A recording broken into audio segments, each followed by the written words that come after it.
Good evening दोस्तों। कैसे हैं? देख सकते हैं आज कल सभी जगह पटन क्या कहते हैं, गर्मी का एकदम हाईतम स्तर से पार हो चुका है। तो चलिए फिर भी हम अपना डे चैलेंज कंप्लीट करेंगे। तो आज चैलेंज डे है 50 एंड रनिंग ड्यूरेशन आपका होने वाला है 1 आवर 40 मिनट्स। तो चलिए आज कंप्लीट करते हैं चैलेंज और उसके बाद हम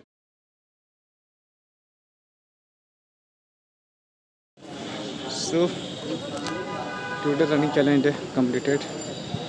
और जैसा कि आप जानते हैं कि day challenge 50 and running duration 1 hour 14 minutes. देख सकते हैं क्या हालत हो चुकी है। जब आप रनिंग कीजिएगा तब पता चलेगा कि असल में खासकर ये गर्मी में अब लग रहा है कि लास्ट जितना ही आ रहा है, तो लग रहा है कि चैलेंज गलत समय में ले लिया गया है। क्योंकि जिस तरह से अभी चारों तरफ जिस तरह से गर्मी कर रही है, और पटना भी मैं इतने सालों से रह रहा हूँ, तो जितना काफ़ी 2 दिनों से गर्मी लग रही है उतना आज तक महसूस ही नहीं हुआ, यानी उतना गर्मी ही नहीं किया।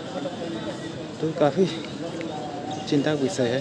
और इसमें पर्यावरण का कितना नुकसान जितना ही होता जाएगा उतना ही टेम्परेचर आप समझ सकते हैं। दिल्ली में तो 50+52 डिग्री तक टेम्परेचर रिकॉर्ड कर दिया गया है। तो आप समझ सकते हैं जो एक समय खाड़ी जैसे यानी दुबई जैसे जगहों का टेम्परेचर 50+ रहता है, वहाँ का टेम्परेचर आपको इंडिया में अब देखने को मिल रहा है। तो यानी कुछ ही सालों में आपका ये काफ़ी सोचने की विषय हो जाएगी, चिंता का विषय हो जाएगी। और ग्लोबल वार्मिंग एक ऐसा सब्जेक्ट हो जाएगा कि ना चाहते हुए भी सभी देशों को सोचना पड़ेगा। और एक समय ज़रूर जल्द से जल्द सभी देशों को कार्बन यानी नेट ज़ीरो करना पड़ेगा। जैसा कि COP20 के बैठक में हुआ था कि सभी देश अपना समय देख के हम नेट कार्बन इमिशन ज़ीरो करेंगे, यानी कार्बन की मात्रा ज़ीरो करेंगे। यानी जितना उत्सर्जन करेंगे उतना ही हम उसे ख़त्म कर देंगे। ओके, तो ये तो अभी कहने की बात है। जो भी विकसित राष्ट्र रहे, जैसा कि अमेरिका हुआ, अमेरिका तो बाहर ही निकल गया था उस सम्मेलन से, लेकिन जो बाइडन फिर से आए, और जो बाइडन आए तो फिर से उसमें शामिल हो गए। तो देख सकते हैं कि विकसित देश का ये हाल है जो ग्लोबल वार्मिंग को लेकर। तो आप समझ सकते हैं जो विकासशील देश है जिनके तो अभी गरीबी रेखा से उन्हें बाहर निकलना है। आप इंडिया जैसे देश को देख सकते हैं। चाइना तो खैर काफ़ी हद तक वो मिडिल विकसित देश कहा जा सकता है, फिर भी वो अपने आप को विकासशील देश ही में ही रखता है, ताकि वो विकासशील देश का जो भी है, क्योंकि उसमें ज़्यादा छूट मिलता है तो फ़ायदा उठा सके। अब चाइना की बात हो रही है तो थोड़ा सा चाइना के बारे में आप जान लीजिए कि चाइना के बारे में मतलब उसका हिस्ट्री नहीं बताना चाहता हूँ। हाल ही में उसने अमेरिका में जो चाइनीज पांडा आपने देखा होगा, जो सफ़ेद रहते हैं, सफ़ेद काला, तो वो अमेरिका को देने को निर्णय लिया है 2 पांडा। तो इसे सॉफ्ट नीति कहते हैं। सॉफ्ट कूटनीति के द्वारा दूसरे देशों से संबंध अच्छा करना। तो ये सॉफ्ट कूटनीति कई देशों के साथ जो क्या कहते हैं दुश्मन देश है, उन्हें भी सॉफ्ट नीति के तहत वो पांडा देता है। और पांडा ऐसा नहीं कि वो हमेशा के लिए दे देता है। पांडा बेसिकली वो भाड़ा में देता है। और भाड़ा कहने का मतलब वो भाड़ा कह के नहीं लेता है। बेसिकली वो कहता है कि जो भी, क्योंकि चाइना में ही केवल वो पांडा पाया जाता है जो सफ़ेद रंग का होता है। तो जो भी पैसा लेता है तो बोलता है कि इस पैसे से जो नए उनके संरक्षण में और उनके विकास में मदद होगी। ओके, और बेसिकली हर देश पांडा नहीं रख सकता है, चाहे चिड़ियाघर में हो चाहे कोई भी देश घर में, क्योंकि उसका रख रखाव काफ़ी महंगा पड़ता है। और लगभग $1 लाख आपका सालाना उसका भोजन में ही खर्च हो जाता है। और उसका टेम्परेचर मेंटेन करना पड़ता है हमेशा, क्योंकि वो ठंडे जगह में ज़्यादा रहता है। ओके, तो आप देख सकते हैं जिस तरह से टेम्परेचर बढ़ रहा है उस तरह से तो पांडा को लिए भी तो एसी की ज़रूरत पड़ेगी, और एसी जितना ही लगाएंगे उतना ही आप समझ सकते हैं कि कार्बन की मात्रा तो उत्सर्जित होगी, ग्लोबल वार्मिंग बढ़ेगी। तो बेसिकली पांडा का डिमांड क्या है, तो ये बेसिकली है जो उसका क्यूटनेस अगर आप देखिएगा तो कई लोगों का बेसिकली ये विजिट देश में डिमांड रहता है और वही लोग ले जाते हैं, क्योंकि उसके क्यूटनेस के प्रति वे देखते हैं तो उनको लगता है कि उनका एंजाइटी ख़त्म हो रहा है। ओके, और एंजाइटी कहते हैं कि ख़त्म होता है उससे। ओके, तो इस तरह से चाइना अपने एज ए सॉफ्ट नीति का अपने दुश्मन देश से भी अच्छा संबंध रखता है, और क्योंकि व्यापार सबसे ज़्यादा उसके लिए मायने रखता है, क्योंकि चाइना एक इंडस्ट्रियल हब है, और इंडस्ट्रियल हब है तो उसके लिए जो भी चीज़ आप छोटे से बड़ी चीज़ आप खोजिएगा सस्ता और महंगा से महंगा मिल जाएगा। यानी जो भी चीज़ का आपका डिमांड है वो उसे पूर्ति कर देता है।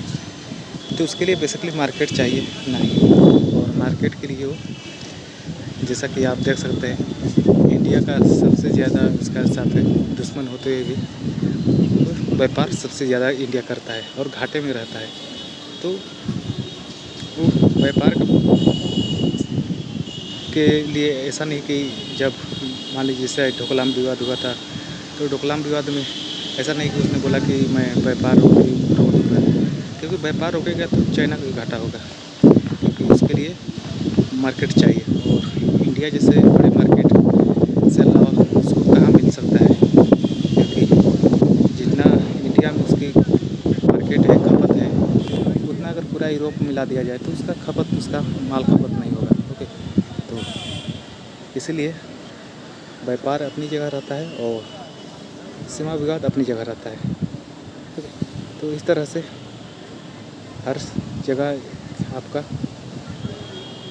फिर भी हम चाइना को काउंटर बैलेंस करके चल रहे हैं अभी, और इसके काउंटर बैलेंस करने के लिए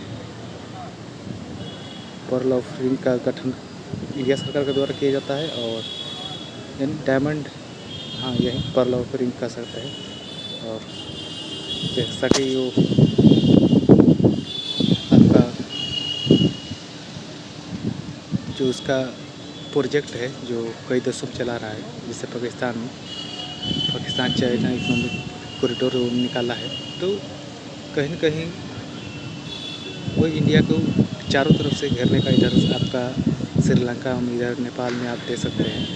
तो ये सभी जगह चारों तरफ से कहीं न कहीं वो अपना बेस बना ही लिया है लगभग, समझिए। आपका चाइना जो नेपाल है तो भी BRI के प्रोजेक्ट के अंतर्गत वो ले लिया है, जो उसका आपका एयरपोर्ट बनाया है। और नेपाल सरकार, नेपाली जनता को पता ही नहीं था कि ये BRI के अंतर्गत आ रहा है। और श्रीलंका में देख लीजिए आपका पोर्ट जो 100 साल के लीज तक ले लिया, यानी 100 साल तक आपका श्रीलंका का पोर्ट वो यूज करेगा, और श्रीलंका चुपचाप देखेगा, क्योंकि कर्ज चुका ही नहीं पाया। तो इसे डेथ ट्रैप के नाम से जाना गया, क्योंकि जितने भी छोटे छोटे जो अफ्रीकी कॉन्टिनेंट है तो वहाँ पे भी कई छोटे छोटे देशों को उसने दिया कर्जा, और उसे डेथ ट्रैप में फंसा लिया, जिस कारण से अब कर्जा नहीं दिया तो सिंपल सी बात है, आप समझ सकते हैं। जैसे कि आप पाकिस्तान को ले लीजिए जो 60 बिलियन खर्च कर रहा है, तो 60 बिलियन अभी अगर पाकिस्तान का फॉरेक्स रिजर्व सुनते हैं कोई होंगे तो 2-3 बिलियन भी उसके पास फॉरेक्स रिजर्व नहीं है। तो IMF से लोन मांग रहा है, तो 10 बिलियन का अलॉट किया है, लेकिन बेसिकली IMF का भी उसमें भरोसा नहीं है कि कर्ज चुका पाएगा कि नहीं, क्योंकि वो सिक्योरिटी लेता है सबसे पहले IMF। वर्ल्ड बैंक तो मतलब ऐसे दे देता है डेवलपमेंट के नाम पे, लेकिन IMF आपको कर्ज आपको देता है और सिक्योरिटी के साथ, और बेसिकली उसके 3 शर्त है जो कि पहले भी मैंने बता दिया है। तो ये काफ़ी सोचने की बात है। ओके, तो चलिए ये सब सभी तो एज ए इंटरनेशनल रिलेशन जो पढ़ते हैं, जो करंट सिनारियो से करंट का अपडेट रखते हैं, तो वो पता, फिर भी मैं अपडेट दे दिया। तो चलिए कुछ फिटनेस के बारे में बात कर लेते हैं कि अभी के समय में जो भी इतना गर्मी चल रहा है, तो आपके अपना शहर का टेम्परेचर ज़रूर बताइएगा कि अभी आपका शहर का टेम्परेचर क्या है और हालात क्या है आपका। ओके, क्योंकि जिस तरह से हालात बदल रहा है मौसम का, उस तरह से देखा जाए तो मुझे भी चैलेंज कंप्लीट करने में काफ़ी सोचना पड़ रहा है, क्योंकि जैसे जैसे लास्ट आ रहा है 10 मिनट, 15 मिनट, 20 मिनट, तो लग रहा है कि छोड़ो यार, क्या रनिंग किया जाए। लेकिन फिर भी देख सकते हैं प्रॉपर वैसे एक एवरेज स्पीड में ना चाहते हुए भी पैर को चलाना पड़ रहा है और चैलेंज को कंप्लीट किया जा रहा है। तो वही है, मैंने कल काफ़ी अच्छा कोट किया था कि अधिकतर चैलेंज तो ले लेते हैं, पर चैलेंज का शुरू में हमें लगता है कि चलिए ये तो काफ़ी आसान है, पर जैसे जैसे लास्ट में आता है चैलेंज हार्ड होते जाता है और लोग उसे छोड़ते जाते हैं। और जब लोग छोड़ते जाते हैं तो सिंपल सी बात है, छोड़ेंगे तो असफल होंगे, और कुछ ही लोग, उनमें से मात्र 1% लोग ही चैलेंज को पूरा कर पाते हैं, और जो पूरा करते हैं उन्हें गोल अचीव हो जाता है। ओके, तो ऐसा नहीं है कि आपको लग रहा होगा कि आसान है, चाहे धीरे दौड़िए और चाहे तेज़ दौड़िए, आपको जब लंबे समय रनिंग कीजिएगा लगातार तो आपको पता चल जाएगा। ओके, और अगर आप अपना वेट मैनेज करना चाहते हैं तो आप मीडियम स्लो रनिंग कीजिए और आराम से लंबे, जैसा कि मैंने बताया है कि आप टाइम फिक्स कीजिए अपने एबिलिटी के अनुसार। उसके बाद डेली आप 1 मिनट, या अगर 1 मिनट आप नहीं मेरे जैसे बढ़ा सकते हैं तो 30 सेकंड बढ़ा लीजिए। 30 सेकंड नहीं बढ़ा सकते तो 15 सेकंड बढ़ा लीजिए, चाहे 10 सेकंड बढ़ा लीजिए, यानी डेली जरूर इंक्रीमेंट कीजिए, क्योंकि तभी आपका चैलेंज सफल होगा या आपका वेट घटेगा। ओके, तो चलिए आज ज़्यादा लंबा वीडियो नहीं रखेंगे, क्योंकि इतना गर्मी कर रहा है कि रात भर जगना पड़ रहा है। सोने का लिए तो सोच रहे हैं, लेकिन चारों तरफ से गर्मी, इतना रूम गर्म हो जा रहा है कि सोचना पड़ रहा है कि सोए या जगे। फिर भी चलिए बैठे बैठे सोया जा रहा है, तो कोई दिक्कत नहीं, देखते हैं कब तक ये गर्मी ऐसा कर रहा है, उसके बाद देखा जाएगा। ओके, तो मिलते हैं नेक्स्ट चैलेंज में। Okay, thank you.